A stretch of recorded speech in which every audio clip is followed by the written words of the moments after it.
ظهر 14 اپریل جسد همایون کریموف پسر شاعران شناخته آذرخش و فرزانه را در قبرستان محله پختکار شهر خوجند به خاک سپاریدند.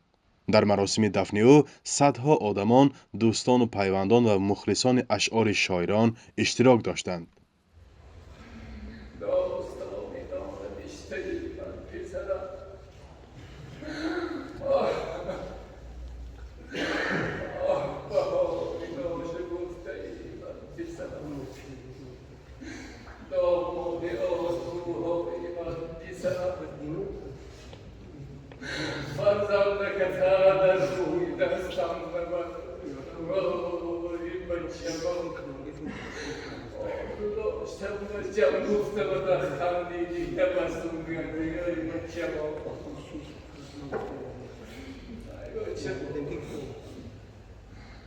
همایون کریموف 21 سال داشت و در سیردریای شهر خوجند غرق شده جان باخت.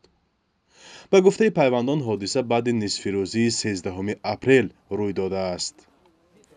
مقامات و نزدیکانش درباره عامل‌های مرگ همایون چیزی نگفتند و تا هنوز انگیزه مرگ او رسما معلوم نیست.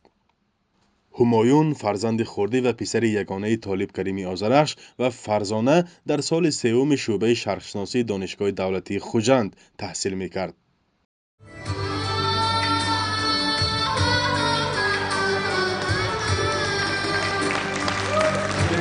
به گفته پدرش به آموختن زبانها و موسیقی رغبت زیاد داشت. در گذشته چند نوار سرودخوانی او با پدر و عمک بچه‌اش فرهمند کریموف به شبکه‌های اجتماعی نیز راه یافته است.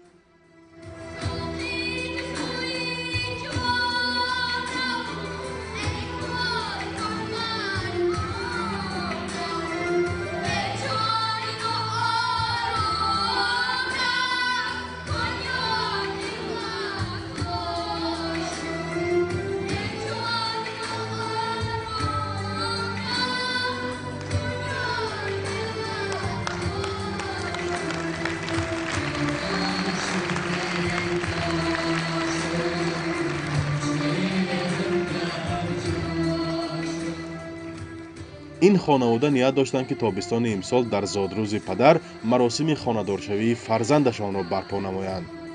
ولی این آرزو و نقشه است که اکنون همایون جوانمرگ با خودش به خاک برد.